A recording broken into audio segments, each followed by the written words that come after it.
Alan Steinfeld is going to be our next speaker. Here he is, in the flesh.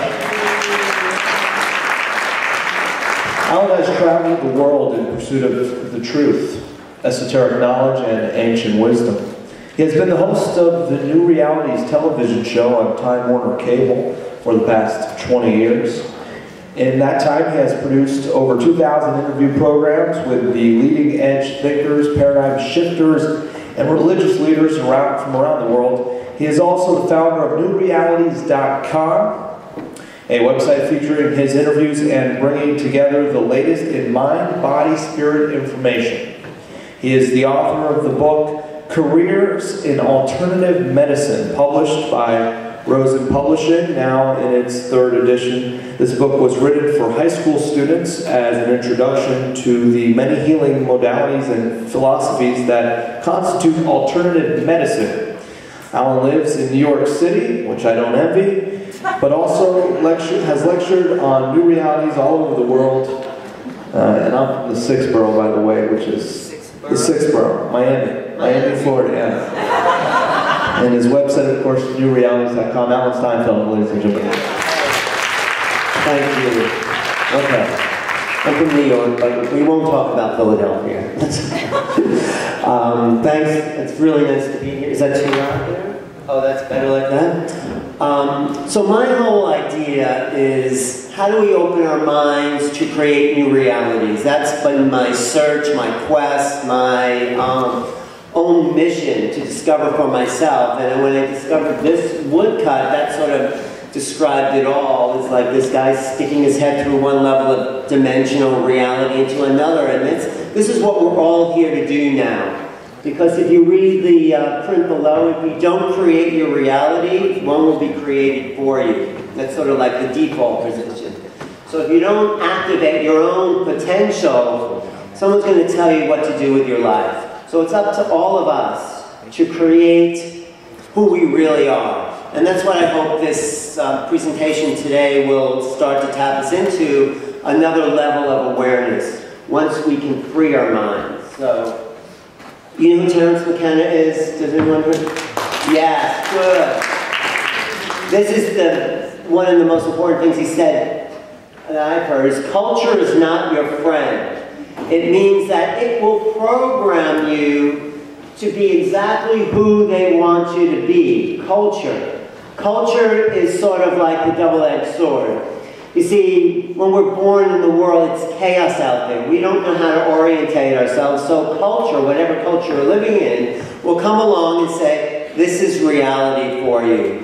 But that traps us in this box. It traps us in the confines. And since we are programmed from the time we're, 1 year old, less than that, to think that reality is this way, we never have a chance to see anything else. We never have a chance to realize who we are, because it's not in the cultural framework. So I love this quote by Marshall McLuhan: "Only the small secrets need to be protected. The big ones are kept secret by public incredulity." That means that the Kennedy assassination, UFOs, those things are right out in the open, but because they're so incredulous to who we have been oriented to in our culture, they're not even taken seriously. So that's what we are here to do today, is to overcome the programming that has kept us locked into the limited small self that we have thought we are. I love this quote too. If you're not careful, the newspapers will have you hating the people who are being oppressed and loving the people who are doing the oppressing. So that's the government we've known, the government that is lying to us about the secrets they have yet to reveal. So it's telling us that if you fight for your freedom, then you must be a terrorist. Not that there aren't terrorists, but if you're fighting for what you believe, you're standing up for what you believe, you're disrupting the system. And we're all here to disrupt the system because the system isn't working. It's gotten us this far, but we need to take it to a whole other level if we're going to come together as a unified planet. And that's what we're here to do. That's what we're here to do. That's why the reason a conference like this exists, so we can free our minds, so each one of us can start to take responsibility for who and what we are. It's easier to fool the people than to convince them that they've been fooled. Mark Twain said that in the 1800s, you know? It's still happening, you know? So anything I would see at the headline of a newspaper, I would question, say, what are they telling us and what are they not telling us by that headline, you know? So what are they telling us not to look at? What are we not seeing? That's the whole key to the mainstream media. They're pointing our directions in one area and we're not looking in the other areas. So that's why I listen to things like Democracy Now! Amy Goodman every morning. She'll tell you, but even she has her standards, and there's a whole other level beyond Democracy Now! That people don't want to look at. I think people at this conference here are looking at those alternatives. This is another Terence McKenna quote. We are caged by our cultural program. Culture is a mass hallucination. For when you step outside the mass hallucination, you see what it's worth, which is nothing, you know. If we were to break free of the culture that we've been conditioned in, we would be an artist. We would be creative, free-thinking beings. I think we're here to live the imagination. That's the key to who we are, is the creative mind. But we can't get there if we're working for survival. If we're here paying your bills, taxes, all those things that keep us locked in, we don't have time to devote to the creative potential that lives inside of all of us. And this is just a little statistics here. I'll just look at this. There. It's like, this is what they're not, you skipped ahead. But anyway, causes of death, this I think was a 2009 survey. Number 2 is medical errors. Hospital mistakes, doctor's mistakes, responsible for 195,000 people dead. And that's the second largest killer in the country. It's hospital, doctor's mistakes, wrong prescription, bad operation. I'm not saying don't go to a doctor. I'm saying there's something wrong with the system that is killing us and not serving us. You know, so most Western doctors don't believe in alternative medicine. I mean, it's starting to happen. I mean, health food, all these things are starting to seep in, but that happened from outside the culture, happened outside the mainstream culture. We had to really fight to get organic food, and then we're going to have to fight to get non-GMO food because they're experimenting with our bodies when they create a genetically modified product. They're saying, well, they don't even tell you we don't know what it's going to do for us. But it is doing things to us because anything that's produced in a laboratory is missing the chi of nature, the life force of nature. And if we're missing life force in our body, it starts to wear on our DNA in ways that we are not aware of. I mean, the asthma rates are growing, and you know, just the environmental illnesses are growing. We have to really train the culture we're living in to take responsibility for the people that we are. And not to, well, you know, everybody knows this, but not to let big business run away with the profits and override the people that they're supposed to serve. So anyway, I just thought this was a really interesting statistic there. Right, you read this, do not? And right, we all, but you know, that's what we're here to do. We're here to go against what everyone's telling us is true and find out for ourselves. That's what makes, I think, people in this room different than a lot of the people who are out there that say, okay, fine, you tell me not to, that's it. Okay, so, but the cost of this is sometimes alienation. I'm sure every one of us here have experienced a sort of alienation when we stand up to a mainstream dogma and says, I think there's something else going on here. And that does put us at odds, but if enough of us stand up, then we have a chance to make a difference. Okay. And I love this quote by Leonardo da Vinci: to develop a complete mind, study the science of art, the art of science, see how everything is connected. That's really thinking like an artist. And that's what I really encourage all of us to do, is really tap into the unknown. We're here as divine beings, is what I believe, to make known the unknown, to push the potential of human beings to a place we have yet to experience, to follow our dreams, to activate the divine imagination. And like John Lennon says, reality leaves a lot to the imagination. So what you don't use your imagination for, the culture will tell you what is real and not real. But I think the imagination is the most real thing we have. It's our most valuable secret weapon. So if you change the things you look at, the things you look at will change. And that's sort of why conferences like this is important. Because if we just keep doing the same thing every day, living in the same society, we're going to get the same thing we've always gotten. And that is creating a downward spiral. So we're here to activate something more in us. I love this joke. Yeah, well, I didn't believe in reincarnation when I was your age either. This is what the kid says to his father. Right. This is a sign from God. Everyone's looking for a sign from God. This is a sign from God. Don't make me come down there. Okay. So this is our evolution. We go from hunter-gatherers to someone sitting at a computer, you know. That's not the end of our evolutionary scale. That is an in-between step to get the world in a sort of ordered way so we can make a leap into the great beings that we really are. And that's our divine potential, like I said. So when the frontal lobes, and I'll go into this in a little more detail, connect with the lower cerebellum, we create that enlightened experience that the Swami was talking about. The front part of your brain is where the creative potential lies. The lower cerebellum is your connection to nature. When the creative force in you connects to nature, we wake up to the enlightened mind that lies inside of all of us. We wake up outside the cultural dogmas we've accepted. That's sort of what I want to say.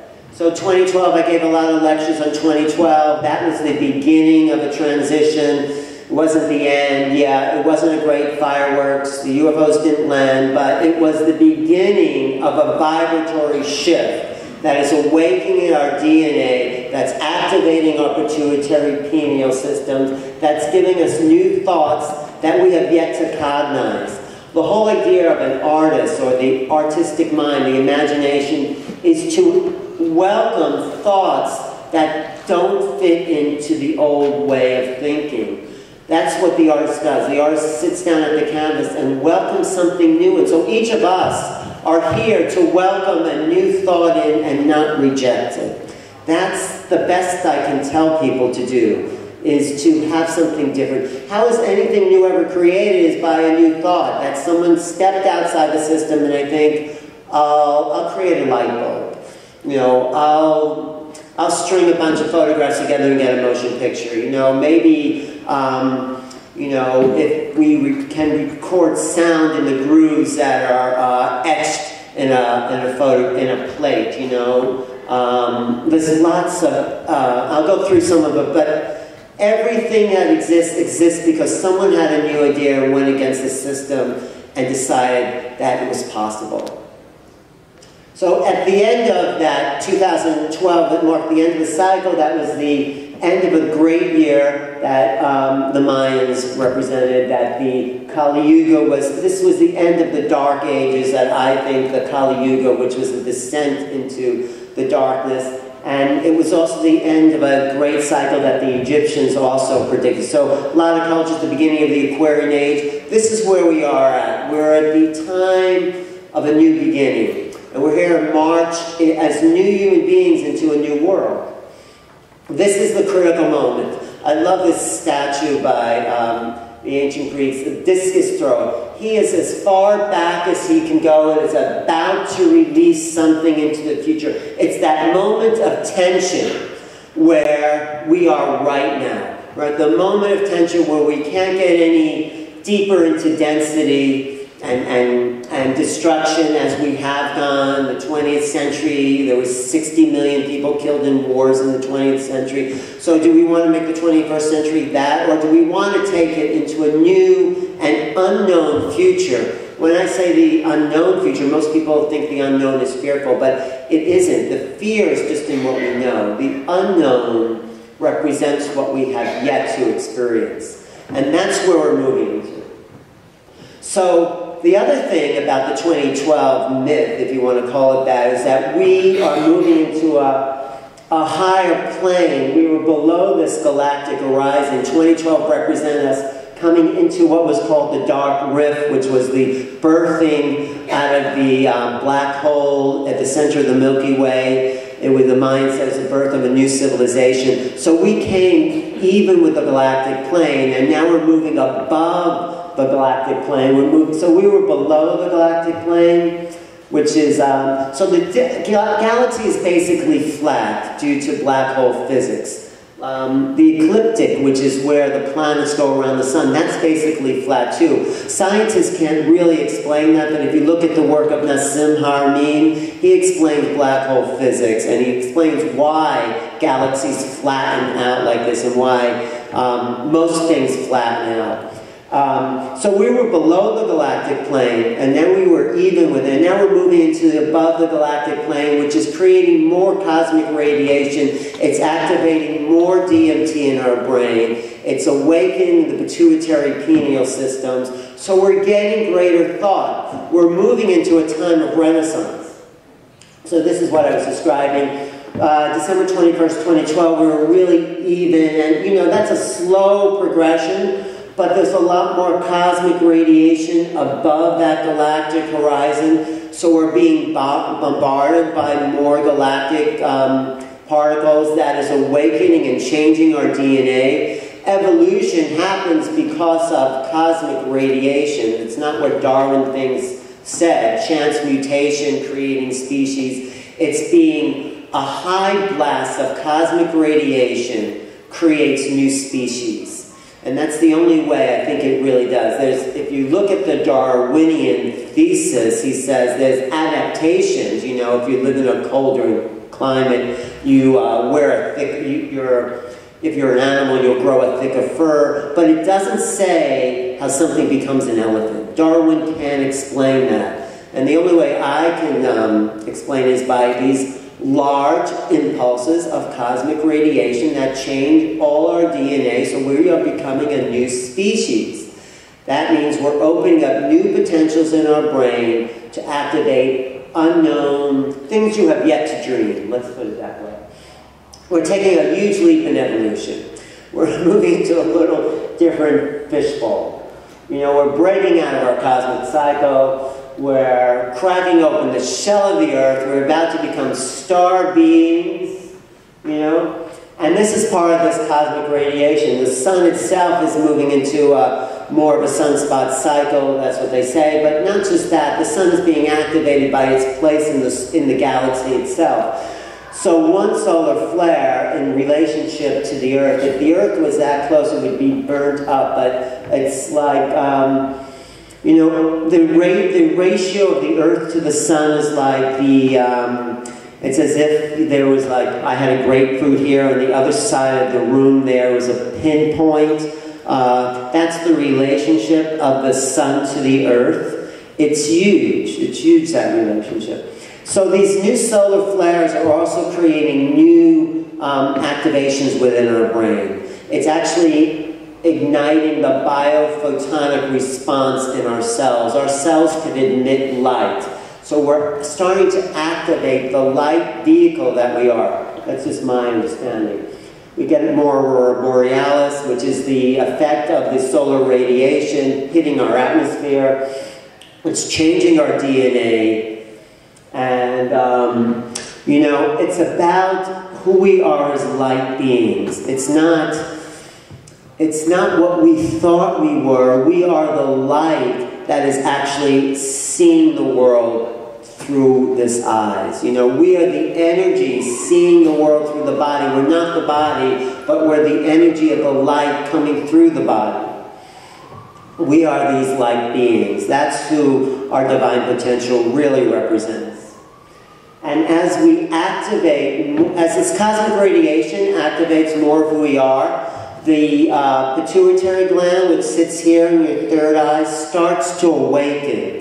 So the yogis that sat in caves for, you know, all those years that were focused on these third eye meditations, I think we as a cosmic civilization are activating those potentials through this radiation that is now activating our cellular structure. So here we are. This is our process of our evolution of turning from density into light. But we have to overcome the programming because the grids, the timeline grids have locked our programming into not becoming that. That's the key to freeing your mind. Activating the potential that lies dormant in us. Because unless we go inward, the thought forms that have kept us locked into culture, which is not our friends, will stop us from activating our light potential. So this is our brain lit up with the true power of who we are. Yes, it's true we only use 90% of our brain. We only use less than 5%. We have 90% still activating. What is all that potential that lies within us here to do? It's to activate the DNA potential and tap into the unknown. Be more creative beings. Create new inventions. Why don't we have an anti-gravity machine? Why are we still living off of fossil fuels? Look how much energy there is in the universe all around us. Why can't we tap into that? Because we've been controlled that we can't tap into those areas of brain, create the inventions that we need in order to liberate ourselves, really. Okay, that's it. So seated is the pituitary and pineal system. The pineal gland is in the center of our brain and it's like light activated. So as you awaken this third eye potential and as the pituitary gland opens, it activates the light potential in the crown and that brings in more cosmic radiation. I thought it was a pineal. Pineal. You keep saying pituitary. Pituitary and pineal. It's the pituitary is behind. It's the third eye. The drawing indicated. Well, that's right there. It's in the center of the brain, the pineal gland. It's in the very center. The pituitary is the third eye there. And so we have this infinite road ahead of us. We become, well, this is just a name, ninth dimensional beings. You can call it whatever you want. But it's all of us. This is our kind of cosmic stairway. And this is really like a 3-hour lecture. We can go into it at some other time. But there's so much more we have yet to realize that is awaiting us on all levels of this cosmic family that we are about to embrace.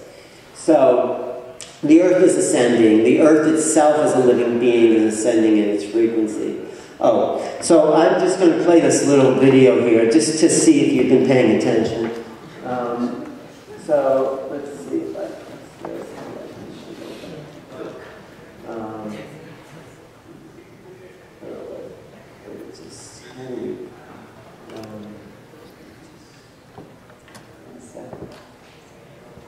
Anyway, I guess we won't play that video.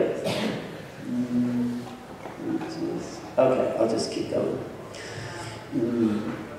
Okay. Yeah, can you try playing that video? Are we going to play that? Oh yeah, just press that. I'm sure a lot of people have seen this video, but this is just a test. Have you seen this video? Everybody? Anybody? Okay, count how many times if you've seen it, count how many times the team in white passes the ball to each other. Just count the passes of the team in white. All right? Just focus on the passes of the people wearing the white t-shirt. Okay? Good.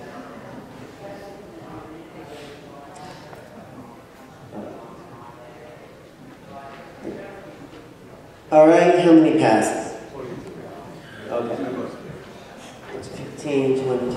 Right. Okay, did anyone see the gorilla? Who didn't see the gorilla? You didn't see the gorilla? Do you believe there was a gorilla there? You saw the gorilla. Did you see the gorilla? Well, people who didn't see the gorilla, you didn't see it? That's because I told you not to look for it. But it was there. There was a gorilla, a guy in a gorilla suit walked across the floor there, pounded his chest, and walked on. You want me to replay it? All right. I didn't see it the first time. This time around, I've seen it because I had seen it the first time. All right. This just shows you how mind-controlled you all are, which is okay. We all are. This is the same exact video. I have to swear at people. It really is. Same exact people wearing those t-shirts. I told you not, I just told you to look at the people counting the passes. I didn't tell you to look at anything else. And, you know, I don't believe it. same exact video. But you're all such good people, you always listen to what people tell you to look at. So how are you going to free your mind if you keep listening to what people tell you to do? Really, that is the best demonstration that I've seen of that. There. Well, you're trustworthy, you know, but how are we going to break out of the system that says you must do this, you must do that, you know? And when, you know, it's like we are here thinking that our survival is the most important. We're living in a consumer-based society that says you have to buy this, you have to buy that, and don't look at the bigger picture. That's really what we're being said. That's what's being told us all the time. So I love this idea of Schopenhauer when you talk about new ideas. First they're ridiculed, then they're opposed, then they're accepted as self-evident. That's what the myths of the earth is. You know what the three great myths of the earth was? That the earth is flat. Well, Columbus proved that it wasn't. The earth is the center of God's creation. Copernicus and Galileo said that wasn't. And you know what the third great myth of the earth is? That the earth is the only place in the universe with intelligent life. That is going to seem as ridiculous as the earth being flat. But of course, you tell someone that, they'll ridicule you, they'll oppose you, and then maybe in 100 years it'll be self-evident, of course, you know? So when John Mack, you know who John Mack was? He was a Harvard psychiatrist who wrote the book called Abductions. When he was a teacher at Harvard, Harvard said, you can't say there are ETs out there abducting people. And they sort of said to him, this is the sort of thing that they wouldn't believe even if it was true, because it's outside their cultural framework. We're very culturally bound people. So they said they couldn't find any water on Mars. This is a picture of Mars, the Martian surface, and there may be no water now because of what the Martians may have done to their planet, but there was definitely water flow there in the past. I mean, my theory is that Mars did have a civilization and something happened to their atmosphere, and either they're living underground or they migrated to Earth, you know. But I still think there are Martians there living underground with a technology that, that may have destroyed the surface a million years ago. All right. So according to the best estimates, there's 275 million stars created every day. And to also talk about that, there are more stars in the sky than all the grains of sand on all the beaches in the world. That's a lot, considering how much sand I bring home from the beach when I go. But really, the chances that we are a freak of nature is, that's more inconceivable than to think that there are beings visiting us.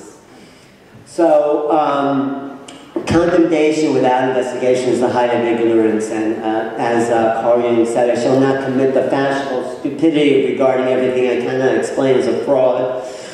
So that's our relationship to these spaceships visiting us. We can't explain it, but if we laugh at it, we shut off the possibilities of who we are as as relationship to this cosmos that we're moving into because we've passed this galactic threshold. We are ready to meet the cosmic other, and they're already here, I believe. Oh, I love this quote by Alice in Wonderland says that to Dorothy of Oz. Yeah, I've seen some things. And that's in the position we're in right now. We're about to see some weird stuff. So are you ready for it? That's some of the stuff. This expansion of the mind, these new ways of looking at reality. Obama, yeah, well, oh, we did that one. Yes, this is us awakening to this divine potential that we are in us. And to create a mind that's one with the cosmos. You see, we're not these individual beings. We're being informed by the cosmos, but we have to break out of the hold that culture has had in us in order to activate or galactivate the potential of the divine cosmic mind.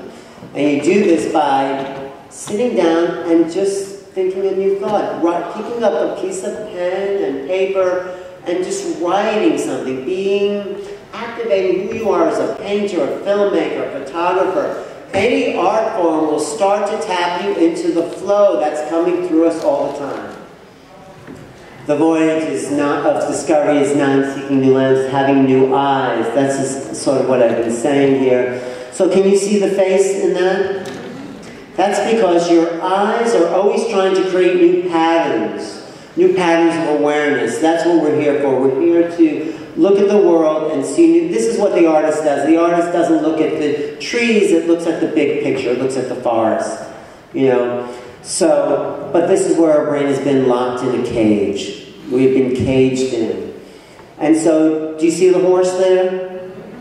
You do?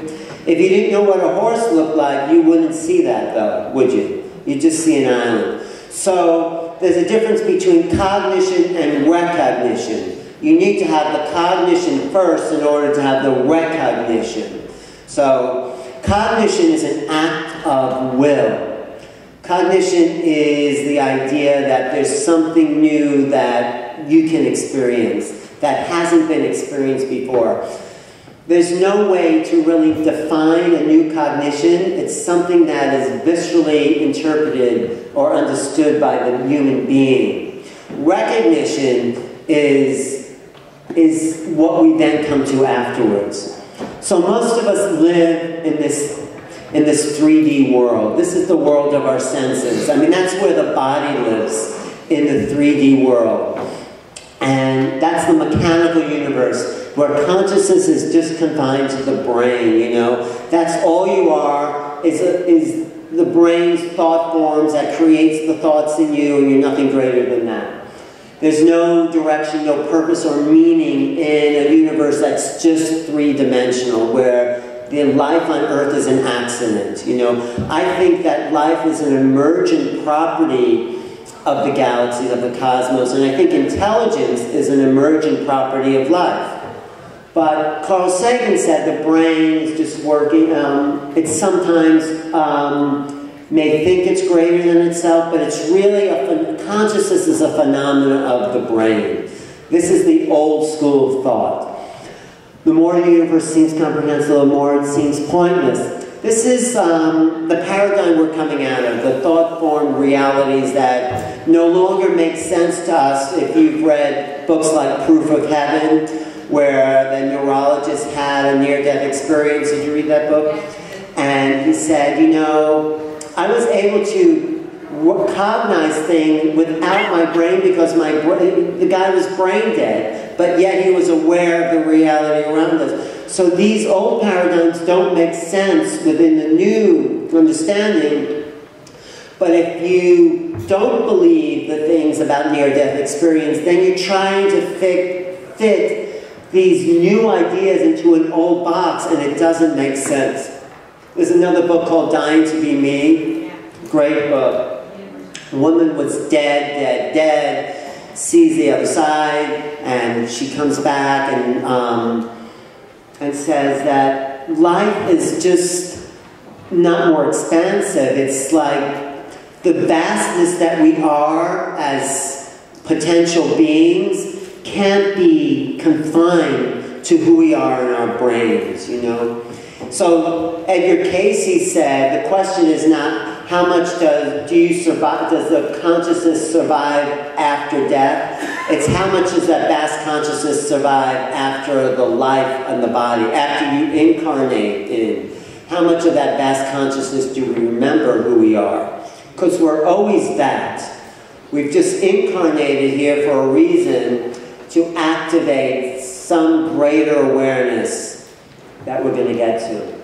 And this is part of that old paradigm, you know, that life is meaningless, and if life is meaningless, then why not pollute the earth? Why not, you know, make as much money as we can? Why not, you know, ignore the future? That comes out of that old paradigm of thinking that the world is still living in, you know? Oh, this is just a little relationship of the earth to the sun itself. This is what they tell you to do in the old paradigm: work, buy, consume, and die. That's basically the message of who we've been told we are. And they start you early. I found these old ads in Life magazine, you know. So they say if you start your child early on Coca-Cola, he'll be able to fit into the world much sooner. So this is what the ways of thinking in the 1950s, and no one questioned these ideas. More doctors smoke Camel cigarettes, more Camels than any other cigarettes. This was Life magazine. No one even said, well, what about smoking itself? They didn't even go there, because we were locked in the paradigms of those limited beliefs. It's only 30 years later do we see how ridiculous this is, but at the time it wasn't ridiculous. It's of course. What cigarette do you smoke? You know? I love this. I'm not saying anything for or against gun control, but these guns were so safe you would give it to your child to handle. This was an ad in the 1920s, you know? But mass consumer market, if you read it in the paper, then, well, if they're saying it's safe for my child to handle this gun, it must be safe. That's how conditioned we are. This was a sugar ad from the 1950s, and this was put out by the Sugar Information Corporation, and, you know, studies have, it says somewhere that laboratory studies show if you eat sugar, you'll have less of an appetite because sugar gives you energy and you don't have to eat food because you're eating sugar, so you don't fill up on food, you just might as well eat sugar. And, so the paradigms that we don't live in anymore took many years to overcome this. There's still people who put sugar in everything, and if you do that, that's great. But I don't do that, you know, because I can feel how it affects my body. But it's interesting how they were never questioned at the time and looked so official, you know, that, and it was good for you to take that, and people just do what they're told to do, like watch the people passing the basketball across. So, so only those who attempt the absurd can achieve the impossible. Exactly. So it's like, this is my website. It's an older website. But how do we change? You can't change the website by clicking on it. You have to go to the back end of the website. You have to go in and realize how it was mounted. You have to have a password in to change the website. You're not going to change reality just by wanting it to be different. We have to do something to make it different. So this is me in the back end. You have to activate the levels of perception in order to change the world out there. You have to activate your brain if you're going to change the way you relate to reality. That's really what it comes down to. Intention is the key. So if you want the world to be different, you have to intend it. You have to create a thought. You have to create the focused reality. You have to hold a thought here in your frontal lobes for it to manifest out there. That's how you change reality. It just doesn't change by listening to other people or wanting to be different. You have to go within in order for it to be reflected without. So this is what I say here. If you hold a thought in your frontal lobes it will create a different reality. So if you want to just close your eyes for a second, right there behind your eyes is your creative imagination. And if you hold an image there, if you hold a thought there long enough, it will become reality. It will. So picture something in your mind. Picture something in your third eye. Hold that image there. And we're going to breathe that in. Breathe it in. And blow it out. Just let it float out there. And just say, so be it.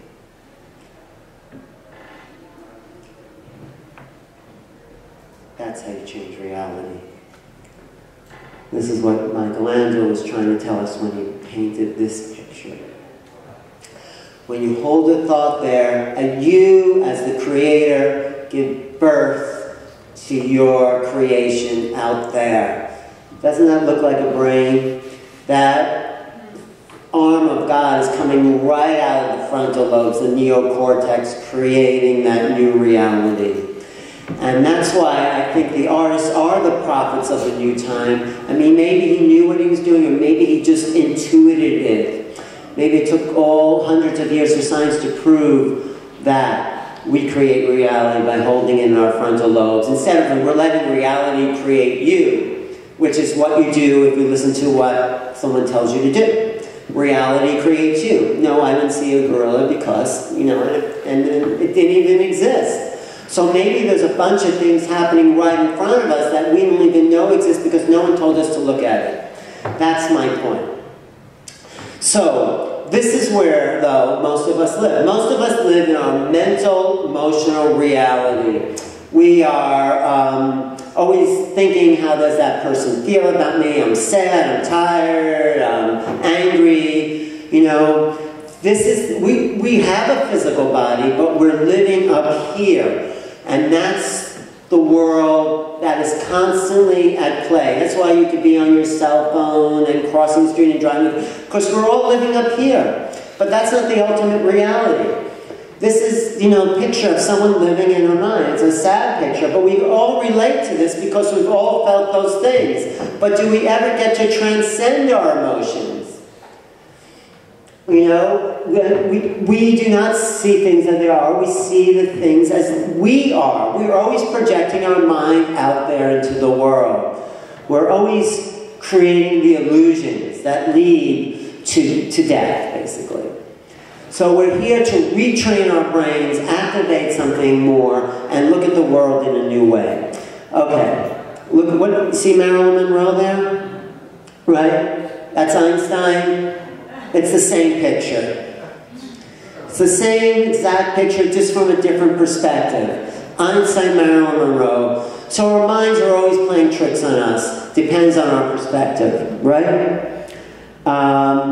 This is a little history of the world, and for people who did decide to activate a greater imagination, Galileo didn't invent the telescope. The telescope was used to spy on the enemy in the distance. What Galileo did was point the telescope at the sky, and everyone said, why are you doing that? We know what's up there. And plus, that's God's bedroom, and you should look inside there. So Galileo said, no, I think there's something else going on, and I'm going to find out. So he saw that there was more up there than we were first suspecting, and that opened the doorway to science.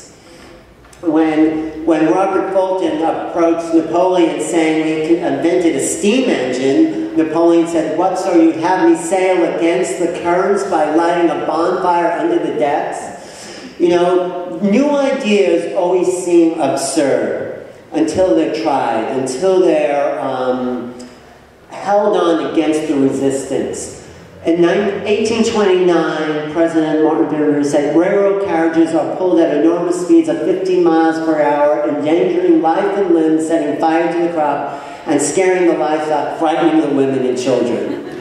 15 miles. So what have we yet to incorporate that seems frightening and absurd and ridiculous? When the telephone was brought to London, they said, we don't need a device to deliver messages. We have messenger boys for that. Why wire a whole city to deliver a message? How ridiculous. The airplane was, I mean, when the Wright brothers flew in 1903, Scientific America said it couldn't have happened because nobody reported it happening. So therefore, it could not have happened. It wasn't until 1906 that Teddy Roosevelt decided to do tests on the Wright brothers that they actually proved that they did fly the airplane. And plus, I think it was 1901, Simon Newcomb said it was impossible for a heavier-than-air machine to fly through the air. So even the computer age, the impossibles, it seemed ridiculous. That picture up there was the size of a computer, which could do less than what they could put in my pocket here in this little iPhone. You know, so because there were enough creative, inventive people working on new ideas, we have a little iPhone that would be totally ridiculous in 1943. Or just even Bill Gates, you know, says that 640 gigabytes ought to be enough for anyone. That's the bottom quote.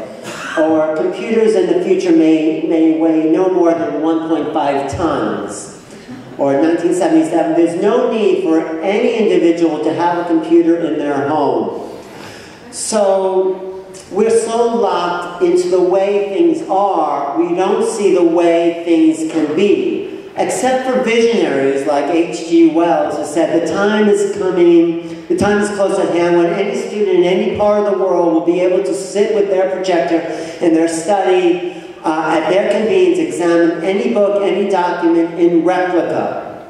So in 1938, he didn't really know what he was saying. He didn't know how that would happen. He just had a vision of the future about what was possible. And that's sort of what I'm saying. If we have a vision of the future, what's possible, we don't have to know how that's going to happen. Somebody else's creative genius will make that happen. We just have to hold the vision of the future to make something possible. And that's the position we're in now. What do we think is impossible? Let's hold that vision and make it possible. So the only courage that is required of us is the courage to face the strangest, most unusual, most inexplicable experience that can meet us. Everything, even the unprecedented, must be possible within it. Meeting an alien? Why can't that happen? The only thing that's traumatic about meeting alien beings is that they not only look different, their thought processes are so different. So you're in a field of energy that's nothing like anything you've experienced from a human being. And that's very jarring for us as conscious beings. When you meet someone else, you can recognize who they are. You know they have a mother, father, they eat, they sleep. When you're with a being that you don't know that does any of those things, that's traumatic to the sense of reality that we have been culturally conditioned to embrace. And that is the trauma, I think, that people who've had those experiences face. 5 minutes? 5 minutes? Okay. All right, I'll just go through these quick. This is a little trauma for people if they want to experience it. I'd just like to play with people's minds in some of these pictures to jar some new realities in place. You know, this little face up there. Okay, I'm just going to jump ahead. Intention. The left and right brain is key for uncovering being a whole brain creature. You see, the problem with cultural conditioning, it just speaks to your left brain. When you start to activate your right brain, you start to tap into the creative mode that we really are. Okay, that's left and right brain. You can see the dolphin's brain is a lot more developed because they use their whole brain. They're whole brain creatures. Our baby's brain at 6 months, the right brain is fully developed. All right, I'm just going to skip ahead. You see, this is how left and right brain. If you try to say the color and not the word, that's how, if you have a hard time, it means your left brain is dominant over your right brain. Impossible images are ways to get out of your left brain because your left brain wants to make sense of reality, your right brain doesn't care, it just sees the patterns. Okay. what's up and what's down. This is just a reconditioning of your left and right brain. I want to jump ahead to the key stuff. These are all ways of integrating left and right brain. All these old meditation devices. Okay. This is integration of left and right brain. The psychedelic revolution was part of that. Okay. See, there's more light. This is where the creative potential lies. It pours through your right brain. That's why it's the artist's side to activate the potential of who we are. Yes, yes, yes. So this is where we're moving into now. We have a 3D body. We have a 4D mind. We're moving into the 5th dimensional realities of sensing beyond our body, mind, brain. We're tapping into near-death astral projections, UFOs. These are the things that extend who we are as energetic beings. Yes? Meditation. Yeah, mediation. Yes, mediation too. We're becoming a new humanity. Okay, looking for consciousness in the brain is like looking for the announcer inside the radio. So your brain is a receiver of thought. It doesn't necessarily generate thought. It's like when the radio dies, when your radio breaks, doesn't mean the announcer has keeled over in the studio. No. So we are forever beings, and that's the kind of theory behind reincarnation. There's a signal that is us. And when your body's able to pick up the signal, if you need a new body, it doesn't mean that the signal is stopped. The signal keeps on transmitting because that's the eternal part of us, the signal, not necessarily the body.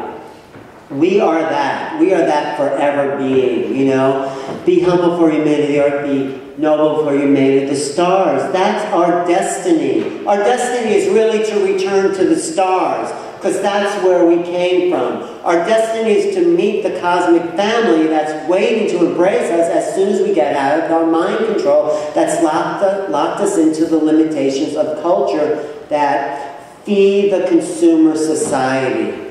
Our destiny is to become greater than we've been told. The miracle of life.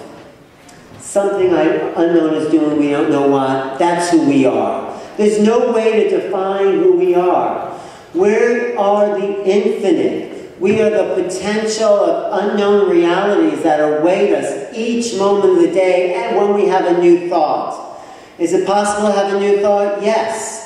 That's where music comes from. That's where art comes from. That's what I hope all of us can activate, is a new thought. That's the only way to free your mind, is with a new thought. It's like Rothko, pure color, pure art. This may not mean anything, but people can sometimes weep in front of like some of these abstract paintings because it activates pure emotion. We are pure feeling beings.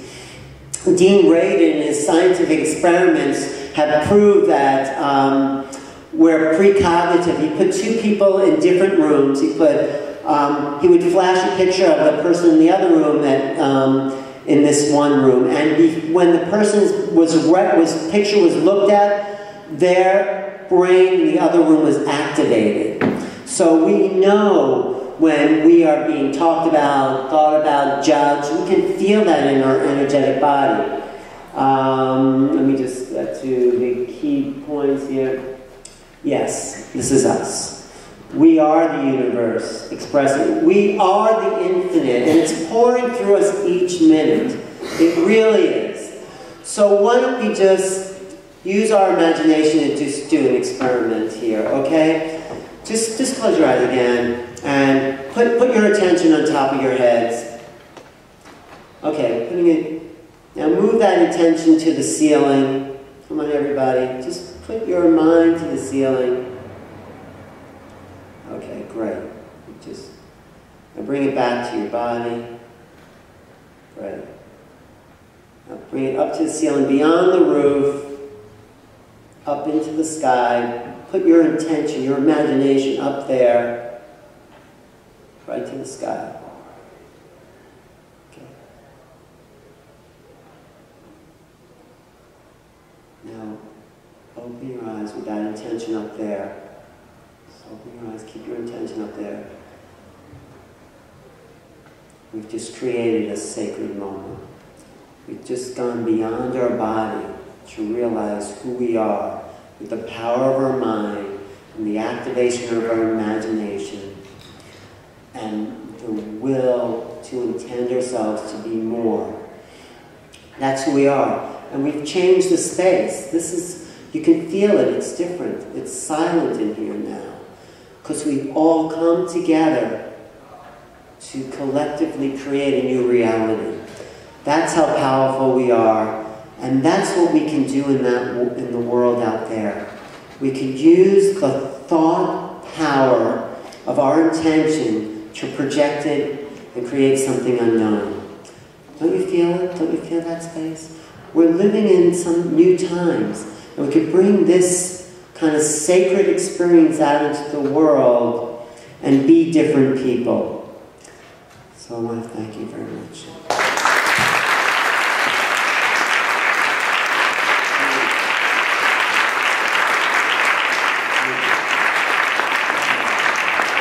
I have some DVDs out there. I do a cable show where we really talk about these new paradigms. This is a really quick overview. It would be great to take a couple of hours and really go into each detail. But on these DVDs, we talk about it. You can check my website, newrealities.com. And I'm always looking for new ways that will change our reality in unknown possibilities. And really up to each of us to do that. Really, right now, right here, at this conference, and be open to everything you hear here. So thanks again.